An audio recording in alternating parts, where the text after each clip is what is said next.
la plus grande manipulation et mensonge d'État naxaat yi gën a mag ci histoire u Thiaroye 44 bu fekkee yéen a ngi suivre actualité bu baax il y a 5 jours le 29 juillet 2024 France dafa reconnaître que ne 6 tirailleurs ils ont mort pour la France maanaam ñoom dañoo dee ngir France alors que à l'époque ginnaaw ba ñu defee ñaawteef bu ñaaw boobu dañoo bindoon ci dossier victime yi ne leen n'a pas droit à la mention mort pour la France. Alors lan moo waral changement bi entre temps lan moo tax ñu reconnaître que 6 parmi tant d'autres victimes ginnaaw loolu premier ministre sénégalais Ousmane Sonko réagir na nee na nekkul ne France moom mooy décider di wax ñu muy reconnaître wala di wax nombre yi nga xamante ni ñàkkoon nañ seen bakkan. La vraie du faux du dossier Thiaroye 44 quel a été le bilan réel c'était-il une rébellion armée li nga xamante ni moo si dëgg si dossier Thiaroye 44 lan moo ñett nit ñoo si ñaan na ngeen def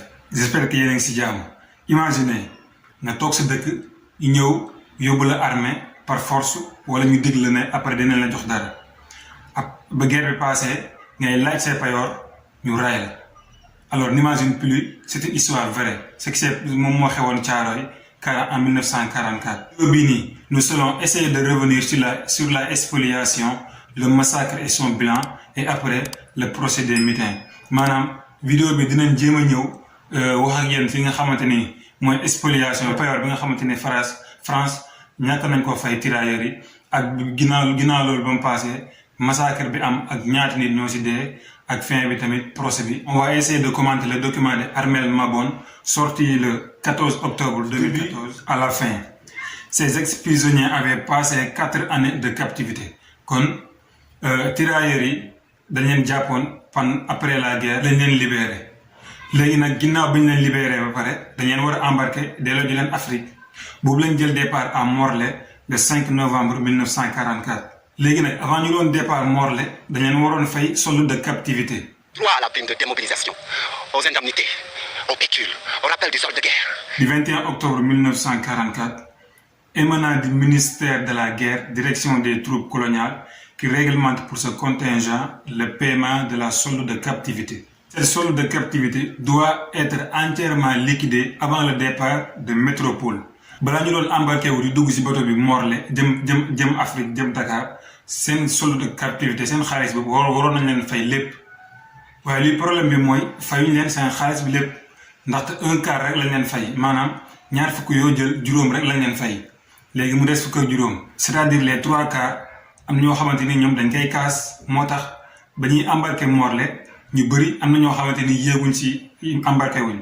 Dossier Thiaroye 44 presque tous les chiffres ont été manipulés tous les nombres ont été manipulés. 315 tirailleurs ñoo nee nañ bi leen ko fay duñ embarqué ñooñu mujj ñoo embarqué mujj ñoo yegg si bateau bi mais ñi nga xamante ni ñoo des ñoom d'accord nañ ñëw ba Afrique ba Dakar quand Thiaroye ñu soog leen a fay. Logiquement réclamer le rappel de solde à savoir les 3/4 quand ils ont compris que ce rappel de solde ne leur serait pas versé.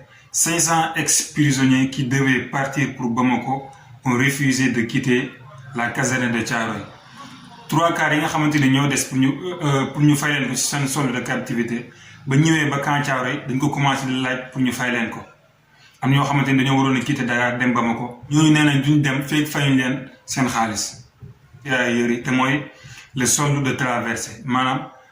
Les rapatriés devaient également bénéficier d'une solde de traversée payée au débarquement léegi nag beneen problème bi mooy saay-saay ak seen bandité bañ demee ba war leen a fay dañ leen ñëw ne leen dañ leen a fay tarif Afrique wala tarif France. Il fallait que ñu échange ñu wecci xaalis bi nga xamante ni moom la France yore ñu wecci ko en CFA alors ñoom li ñu proposé woon mooy 1000 francs 500 250 maanaam yow bu ma la waree fay 1000 francs bu mu ko weccee ba pare 250 laa lay fay à moitié ngay am tirailleurs yi ñoo daal di bañ. 1000 francs français pour 500 francs africains. 1000 francs français pour 250 francs africains jamais. Il y a volé de nous. beneen manipulation bi mooy les rapports d'inspection datés de février et mars 1945 concluent sur ce point qu'après vérification faite à Dakar les ex-prisonniers avaient perçu plus que leurs droits maanaam dafa am yenn rapport yu wax ne tirailleurs yi fay nañ leen ba fay leen sax lu ko ëpp. la France di véhiculer day yu si ëpp loolu moo fa nekk ñoom nee nañ pour ñoom tirailleurs yi dañ leen a fay ba fay leen sax lu ko ëpp. jotuñ dara. Ces hommes n'ont pas perçu les rappels de solde ni à Dakar ni à Morlaix jotuwuñ dara seen solde de captivité ba léegi nii jotuñ si dara ñu ngi kaas pour ñu jox leen ko. Mensonge, manipulation et l'intention de détournement du côté des autorités françaises et manifestation légitime de leurs droits du côté des tirailleurs. Le massacre. Le 28 novembre 1944, le général Dagnan s'est déplacé à la caserne de Thiaroye accompagné du lieutenant-colonel Simeoni et du chef d'état-major le Masselet, alors que les ex-prisonniers de guerre, les tirailleurs, réclamaient le rappel de solde et que 500 d'entre eux refusaient de partir pour Bamako, déterminés à faire valoir leurs droits selon le rapport Dagnan. Un groupe de rapatriés a bloqué sa voiture, qui est normale. Hein? Le général Dagnan indique qu'il leur a promis d'étudier la possibilité de leur donner cette satisfaction après consultation des chefs de service et des textes. Promesse, promesse. Sur cette ultime promesse, les tirailleurs ont dégagé la route pour le général Dagnan. Le détachement était en état de rébellion. Le rétablissement de la discipline et l'obéissance ne pouvait s'effectuer par les discours et la persuasion, et a mis sur pied une démonstration de force.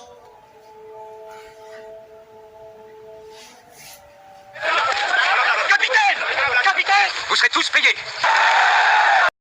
ginnaaw bi nga xamante ni tirailleurs yi ñu ngi ñaxtu ngir ñu fay leen seen alal seen li nga xamante ni ñoom ñoo ko moom général Dagnan dafa ñëw si camp Thiaroye mooy waxtaan ak ñoom ba muy dem dëpp jubawuñ si kàddu tirailleurs yi wër otom bi ne ko doo fi jaar ginnaaw gi la leen dig ay dig ne leen su ma demee dinaa régler problème bi te dig yooyu yëpp ay naxaate la te safaan bi lay jur ndaxte général bi moom nu mu ko gisee mooy ne ñii nii luñ def nii acte de rébellion la il faut mu jóg si ngir ordre ñëwaat si camp bi même bu utiliser force sax dina ko def ni mu ko waxee noonu la ko defee parce que une intervention le 1er décembre 1944 au matin à l'aide de 3 compagnies indigènes, un char américain, 2 half-track, 3 automitrailleuses, 2 bataillons d'infanterie, un peloton de sous-officiers et hommes de troupes français.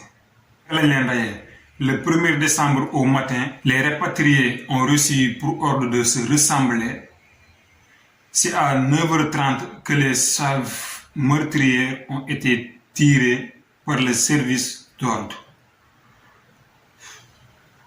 ndigal bi nga xamante ne général joxe na ko mooy nañ dajale tirailleurs yëpp ci benn digg ñu coiffé leen ñu wër leen massacrer leen ba nga xamante ni kenn du yëg ni vu ni connu te massacre bi lu ñu waaj la ndaxte le général Dagnan avait déjà donné toutes les instructions le matin du 30 novembre en présence notamment du colonel Carbier et du lieutenant-colonel Lebert. Donc massacre bi nekkul lu nga xamante lu ñu préparé la lu ñu prémédité la léegi nag ñoom ngir layal li nga xamante ni def nañ ko ray bi nga xamante ni ray nañ tirailleurs yi ñoom nee nañ tirailleurs yi dañoo amoon ay armes.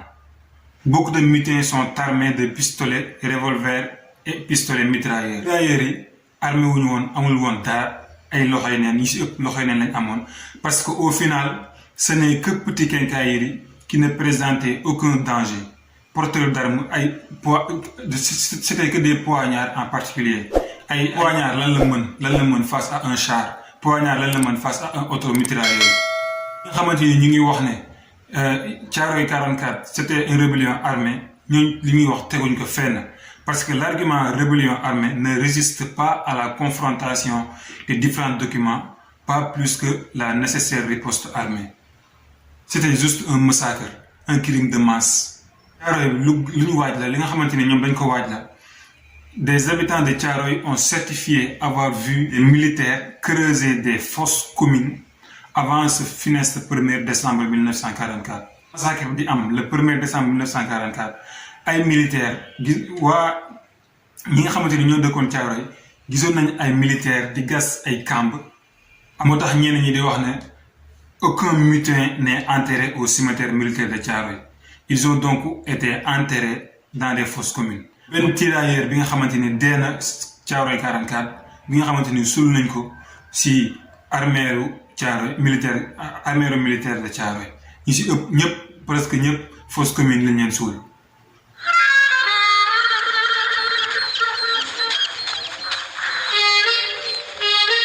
bilan bi maanaam ñi nga xamante ni ñàkk nañ seen bakkan officiellement ils ont dit 35 mais écoutez-moi 3 compagnies indigènes, un char américain, 2 half-tanks, 3 automitrailleuses, 2 bataillons infanterie, un peloton de sous-officiers et hommes de troupes français, juste pour 35 morts.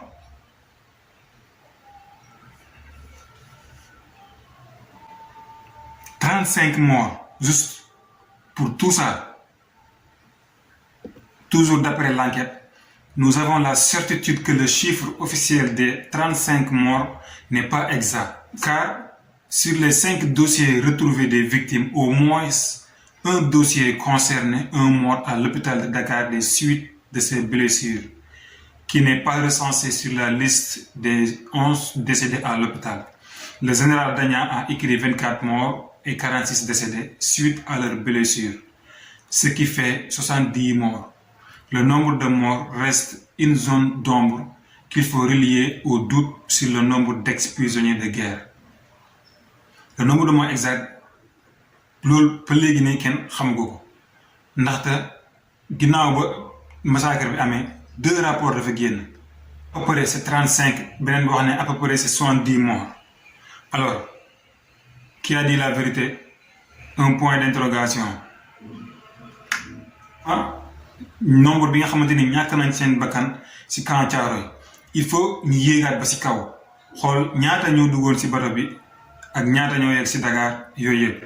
D'après l'enquête, le ministre des colonies, le commandant de Circassia, David Boone, ainsi que les renseignements généraux de Morlaix donnent le chiffre de 2000 ex-prisonniers de guerre à embarquer. La fiche renseignement du 21 novembre indique 2400 tirailleurs à embarquer avec 600 restés à Morlaix. 600 yi lu tax ñu des Morlaix mooy dañ leen fayul woon seen 3 quarts yi et donc 400 à Casablanca. Du coup ñi nga xamante ne ñàkk nañ seen bakkan ci camp Thiaroye bi am na historiens yi wax ne ëpp na 35 di dem ëpp na ko ay dizaine de fois. ñi nga xamante ne ñu leen doon àtte ngir teg leen ay daan ginnaaw ba jéye ji amee fële sa Thiaroye 44 ki nga xamante ne moo di Lamine Gueye moo nekkoon seen avocat. Les mutins de Thiaroye ont été défendus pour la plupart par l'avocat et homme politique sénégalais Lamine Gueye. moom ci boppam confirmé na gëmul ne nombre de morts yi 35 la. Il a dit: ma conviction partagée par tous les indigènes et les Européens de Dakar, ces chiffres sont très en dessous de la réalité. Le jugement a été prononcé le 5 mars 1945 ñu ci ëpp dañ leen teg ay daan ñu ci bëri dañ leen teg ay daan. Lamine Gueye mujjul am ndam. question bi mag bi nga xamante ni ñu ngi koy laaj ba léegi mooy ñaata nit ñoo deewoon ci massacre de Thiaroye. Mathiel premier ministre du Sénégal avait laajoon na laaj boobu ci fële ba mu nekkee Assemblée nationale ne. 73 ans plus tard, est-ce que votre gouvernement serait prêt à abréger la controverse sur le nombre réel des tirailleurs sénégalais en procédant à l'exhumation et l'inventaire des corps ensevelis dans des fosses communes, dont l'une au moins a été située dans le camp Thiaroye actuel? Les Sénégalais andi seen version parce que ñun version yi ñuy gis yëpp presque version européenne lay doon kenn lay Sénégal di am day génne version propre version am nañ ci yaakaar le prochain anniversaire de peut-être que Sénégal dina joxe version propre version. Merci beaucoup. Dis-moi ta perception sur cette histoire. Selon toi, quel a été le bilan réel? Et est-ce que le Sénégal est prêt pour exhumer les fosses communes? Pour yow ñaata ñoo deewoon dëgg ci massacre de Thiaroye. Et n'oubliez pas de liker, de s'abonner et de partager notre vidéo le maximum possible. Peace. amuloo lenn loo may fayee lu dul di ma war ray ma gas ma suul lii duma la ko baal duma la ko baal duma la ko baal